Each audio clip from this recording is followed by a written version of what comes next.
I really don't need to be sitting in my office so the employees want to see that I'm actually there and that I exist. But when we work all over the globe.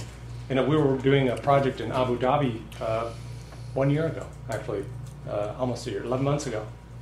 And all of the information that we brought with us, we didn't bring. We literally brought one laptop, and all the rest of us brought iPads. Everything that we wanted was on the cloud. So when we got there, when we're transferring in Frankfurt, Germany, we're constantly using information and updating it through our cloud server. So the cloud server is like a server that's out in the sky, and you can access all your information up there. And the other beauty of it is if you use something like Evernote.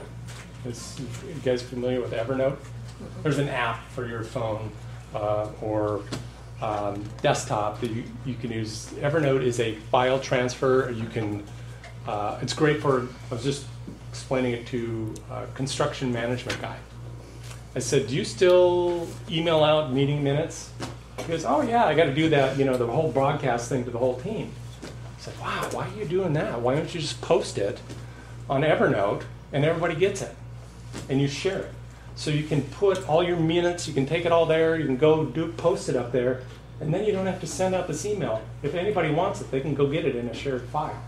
So it's really great for that. And I don't want to digress into all the technology out there, but I think email is about to slowly become a smaller margin of what we do every day in terms of information transfer. The one that's been around for a long time now, for about a decade, is collaboration. And I'm adding now socialization to this because we're understanding that there's really power in the collegial aspect or putting great minds together and getting results, brainstorming. So we're now learning that that's really powerful and using it regularly. Generational and gender mindsets. Did you know that women make up 49% of the workforce right now? That's a huge shift in the last decade. So there is a different mindset for women than there are for men. Not that one's better than the other. There will be differing opinions. And the other is generations that I've been talking about here. It makes for a very diverse workforce. This is a great concept that I continue to dig further into research on, which is education. I got an Ivy League education. I went to Ivy League schools, #3 school in the country for what I do. Is that more powerful than my ability to create? I could almost care less where I went to school now. It's more about my ability to come up with out-of-the-box ideas. And what does a company like Apple do? They hire creative people. They have their HR team has a creative test. That's how they profile people. That's what they're looking for. So this survey, this IBM poll, they surveyed 1,500 CEOs. They said the number one thing that they look for is creativity. Number one right now is creativity. I was talking about this a minute ago. It's the social network. Social branding. It's important for you to get that information. 94% of the top 100 advertisers out there run ad campaigns on YouTube. If you're not doing it right now, if you're not a widget company doing, when I say widgets, you're selling products, and if you're not advertising, you're missing out if you're not advertising on YouTube. By the way, this next part of the sentence here is 3.1 million tweets per day are regarding companies in the US. That's back in January. That's probably almost doubled by now. Wow. So that shows you the power of Twitter. Although Charles Barkley said Twitter's going to die. I don't get doing the tweeting either, but it's really a valuable tool for the generation that's out there. This is something that's really important in the workplace out there. The economy's really had a dramatic effect on companies' overhead, how we've shifted our mindsets and how we structure our overhead and how we need to get performance out of every single employee. We used to just throw bodies at it in the past when we needed to there was a deadline, right? We'd hire more people. The company's grown, grow the people, grow the company. Now, the focus with most smart companies is about performance. I want to see my employees perform. if you really are a smart CEO, I was just talking to a CEO yesterday, or Tuesday. Is it yesterday, Tuesday? Yeah.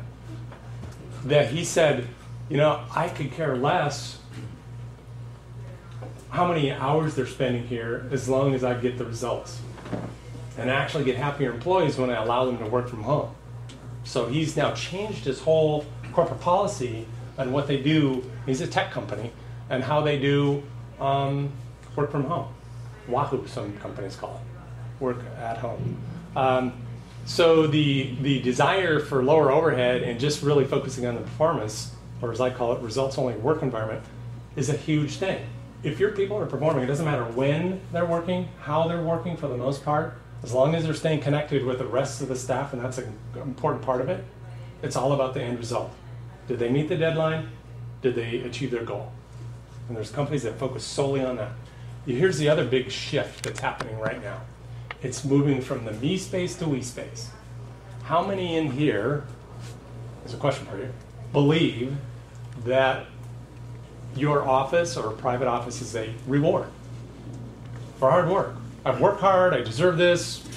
It's time for me to get a nice office on glass line. Yeah, that's a very interesting mindset, because what's happening is people are learning now that it doesn't matter where I sit. There's more value on overall productivity in the space. When you have more natural light, there's actually studies after studies after studies that demonstrate that natural light leads to greater productivity. So what we're finding, just as a general trend, and just I'm going to take the private office and pick on that for a minute, so I apologize. Perimeter offices are a dinosaur. Big perimeter offices are even a bigger dinosaur. I did a law firm 2 years ago. I don't usually do law firms, but they were looking for something different. No one has a private office on the outside wall. They're all up against the core of this floor plate. Wow. None of them. Zero. So the offices were in the core and the hallway was around the window line? So what's outside is all the workspace, all of those workstations, all the paralegals and things like that, junior attorneys. So they were on the window line in open spaces? Wide open. So everyone got a view of the outside, got all that natural light inside. And that, by the way, is the trend right now. We do it for Microsoft all over the country, all over the world. That is their standard. No one gets a private office on a window. When I went into Boston about 8 years ago to Microsoft and was doing the new standards for them, and I was the guy with a bulletproof vest having to take, all the bullets from these guys and telling them they don't get their office on the perimeter anymore. They were pissed off. They were like, I've earned this thing, I worked hard, but so what? So what? Is it more important about you? Is it for you, or is it for the rest of the company? So, sorry. Anyway, the shift here, what I'm trying to show you in this slide is you can see in the two bar graphs, the gray is, say today, roughly, last year. Focus is a big chunk of where we spend our time. So that's heads down time. Then there's team time, and there's shared time and social time. If you look at the team time, that one is taking a big jump, and that's where we're going. That's the we space. That's where we're doing a lot of collaboration spaces in office places. Medical office, we're doing share spaces and team spaces in medical office buildings. We're working a lot with Sharp.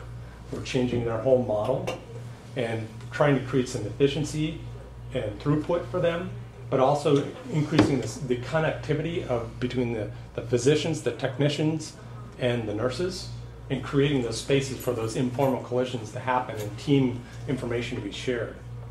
So what we do, and I'll show you real quickly some case studies here, and you guys can throw arrows and darts at me. Two objectives that we have when we do this approach. One is to increase productivity, understanding that things like natural light and that big private offices are the antithesis of the two, that they're different generations and they work very different from each other, and the genders as well. And then the other thing that we try to do is increase the value of that real estate for those people, for our clients. And we actually measure this before and afterwards. And so we sort of take this tactical and strategic approach to every client and how we increase that value of that real estate. I was sharing with Todd earlier, and he was asking about square footage per person, how that's changed. You know, about 9 years ago, 10 years ago, we were seeing about 240 to 250 square feet per person for a typical office space. Today, it's probably about 200 square feet per person. We're actually averaging about 187 square feet per person. We're doing one right now for a company that are averaging about 171 square feet per person. So those things are going down. What that means is you're going to have a problem with parking. Because you're increasing that density. You guys are familiar with Sunroad Development. I was doing a presentation to them, and Aaron Feldman goes, "Hold it, time out, what are you telling me? All these buildings I've built, I'm under park?" I said, "You will be, if you're not having problems already." And his son spoke up, who's actually the president of the company, said, "He's right. We're already having issues on our leases with parking because the density is going up." The individual, again, the me spaces are getting smaller, and the we spaces are getting more prevalent, more conference room. Mass transportation supposed to help with that issue? It should. And actually, that generation, the there. Generation Y, is more apt to take public transportation. They're much more green. They're into the cause. Right. It's only a marginal difference. And one of the easiest ways to mitigate that is the sound masking system, which is what, $1.50? It's about $1.50, $2 a foot, depending on what kind of space you're doing. We just did it for Cobra Puma Golf. We didn't put sound masking in their entire space, but we actually did it in their customer service and their sales area. So depending on what kind of department, what kind of activities you're doing in that area is really how you design that space or start using sound masking. And honestly, I barely ever do 80-inch high panels, 8x8 workstations. Everything's really gone down to 6x6s, very little filing, except for if you're an accounting firm, some law firms, things like that. But everything is so much paperless now, and people do want the open environment and have the light in. So you don't really need those big, tall panels. And exactly what Chris is saying with the STC ratings, if you have a 67-inch high panel or an 80-inch high panel, or a 51-inch panel or 53 where you're at seated privacy, it still has the same amount of sound going over. It has no bearing and no difference whatsoever on how tall the panels are. The only thing where you're going to get separation if you start doing drywall, and for complete separation, as Chris knows, in conference rooms where you really need like a private room, you need to go slab to slab. So that's been just, and that's a lot of why it's kind of important when you're actually touring people, you're doing a commercial space or even industrial space, because they're still going to have offices in them, is to have a little bit more information, get a little more information from the client, and you're going to be more of a resource for them than the average broker out there that's just going, okay, you know, you have 100 people, let's go find, you know, 15,000 square foot space for you, and go to some architect that just takes little square boxes and test fits it that way. It's really not adaptable for who those people are, the culture, the kind of company, and everything that Chris just went through in the next generation of the different types of people that are going into spaces. So it kind of ties in why we do these types of presentations for brokers, because it makes you different. You have a different story that when you're going out there, and if you're competing against your typical broker, you're going to sound more educated. You're going to have more of what they're going to be doing in mind for their workspace. And at the end of the day, whether it goes from you guys doing the deal to Chris doing a design on the space to a company like mine coming in and putting actual furniture in, that's a space that they're going to live in for the next 3, 5, 10, sometimes 15 years now. And it has a direct impact on your guys' business, as that customer is going to come back to you and go, wow, you did a phenomenal job. 5 years from now, you're going to get another deal. What's sound masking? Sound masking is, it's like kind of being, when you're at the ocean and there's tons of people on the beach and you can kind of hear everybody, but it's more kind of like muffled. You can actually hear what they're saying. It's a system, and it looks like coffee cans. You can have a PA system, a music system, but it goes actually up in the plenum. And per every certain amount of square feet, it creates a sound diversion. So, and it kind of takes sound and it blankets down over a workspace. And you know, we do diagrams and we're working AutoCAD to do it. And what that does is you usually have a volume adjustment, and it's almost like an HVAC unit running. So when you're in a very open area, you know, you're doing sales, you're doing a lot of cold calls, things like that, it drowns out the people's sound. You can still hear things, but you can't hear conversations, and it has an ambient noise to it. A lot of people are really going to do that, particularly the way that Chris designs in the next generation of workspace, and we've done a lot of it now. I mean, that's the majority of what we're doing. We're actually doing a lot in medical office buildings now, healthcare, because of patient privacy issues, and making that unintelligible with a sound masking system makes a big difference in saving construction costs. So it's like a white noise maker? Yeah. Yeah, white noise and sound masking is pretty much the same thing. White noise is, yeah, so sometimes sound masking refers to where it does the opposite sine wave, Right. just canceling. So it's actually listening to the noise and sort of revert or. Yeah, and then there's the sort of masking, as Jim's referring to, where it kind of has a low level noise that you can dial up and dial down. What clients do we bring to you? I mean, obviously office. Is there a place for you to talk to industrial users, retail users? So at what point do we refer you? As soon as they want to do tenant improvements, is that when we recommend them talk to you? The answer, Vince, is actually the sooner the better, because we can help you make good decisions. You know, one of the things, the challenges I had, for instance, with Microsoft, is they would bring me in and they wanted me to do a test fit, and they would give me this matrix with how many bodies they wanted in that space. I said, time out, I'm really not understanding your group, that business unit. What do they do for business? Where, you know, how can I improve their business flow? Right. And so that, for us, is programming. So if we can get in, and tenants most of these days don't want to pay it out of pocket to have programming done, but the value's on the back end. So if you can bring us in early, then the other thing is that we put it into the matrix again to tell you how many people we're looking for and how many square feet. But also it helps us make judgments with Jim, like how big should those workstations be? How much collaboration space should there be in there? And start nailing down a budget for them, because the last thing they want is a surprise in the budget, right? So it helps us make early decisions about costs as well. And it also helps to, if you have a client, because a lot of people are going into Class C, Class B spaces, but they want that Class A kind of look and feel. So we're able to go in and design with Chris's upfront work and actually design workspaces, workstations, the type of furniture that goes into it, where you can really take a Class B, Class C office and give them that Class A feel. And then they're out obviously saving rents, and overall it helps everybody get it to the final line, and that's for one, get the client moved in, get them working, and get them in an effective space for what they do. Now, if you're working with a client that's looking to get out of the traditional work environment, say, hey, look, I want to go, I want to move, what's out there, I want to go to a more open environment, but they have no idea what that means. They just like the idea, they like the concept. So how do we pull you guys in to sit down with somebody like that and say, just to give them an initial idea? I mean, they're where they're at, they're happy, but they think they want to make a move, they've got a few months ahead to make the decision. Can we pull you guys in for a quick meet and greet with them? I mean, to do that, and it's actually a good way, because I can actually visit Atlantics. I spent 10 minutes with them doing a high-level version of this, just to tell them what is happening in the place. He said, the CEO said, I know I have to retool. We just have not had the budget for it. We've been bootstrapping it for so long. We're kind of there now. I need to do something for the employees, and I just know I need to retool. So 10 minutes of discussion with his HR person to tell them, here's what's happening. And that's a good way to just tell them what's happening out there. And I do it sort of neutral. I don't say this is my way or the highway. It's really just based on data. Well, and lots of times then we've got to take that and bring them somewhere else where we may not have the relationship with the landlord. We bring it to another broker. Now we've got to educate that guy too and say, okay, well, this is what they want. And now the opportunity is to get you guys in front of that landowner to say, okay, well, I can move these guys now because I have an idea what they want. Yeah.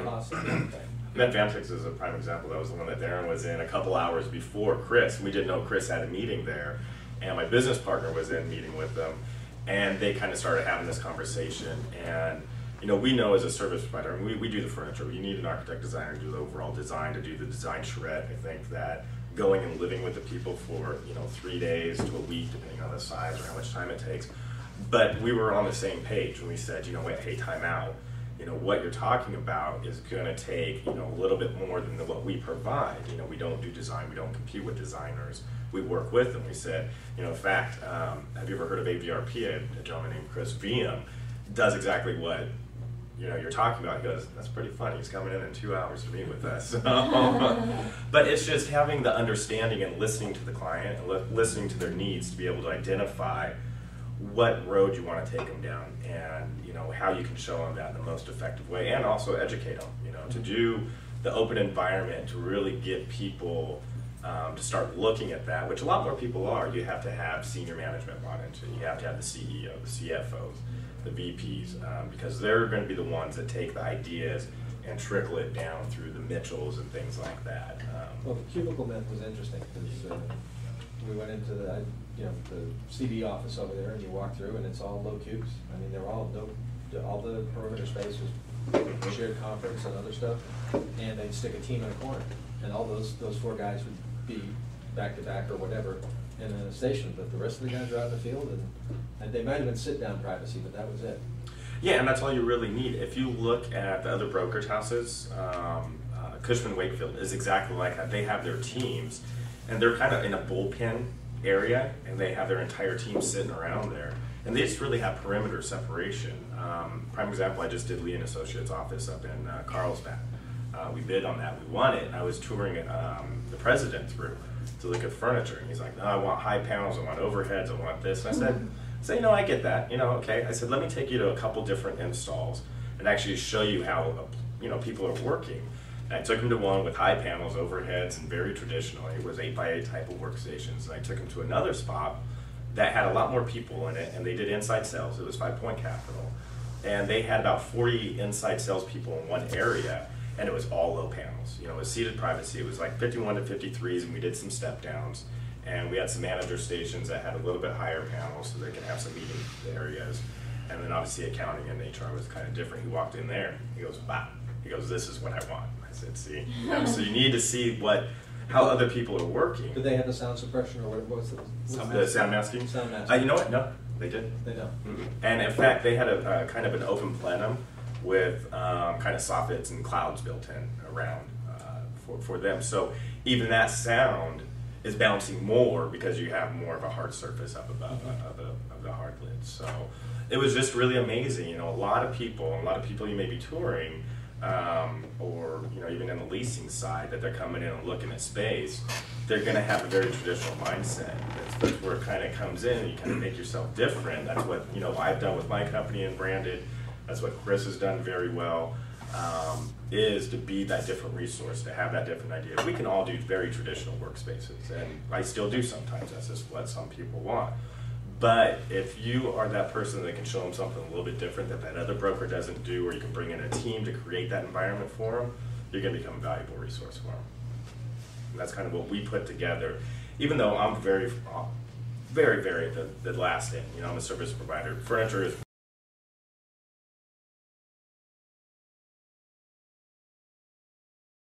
and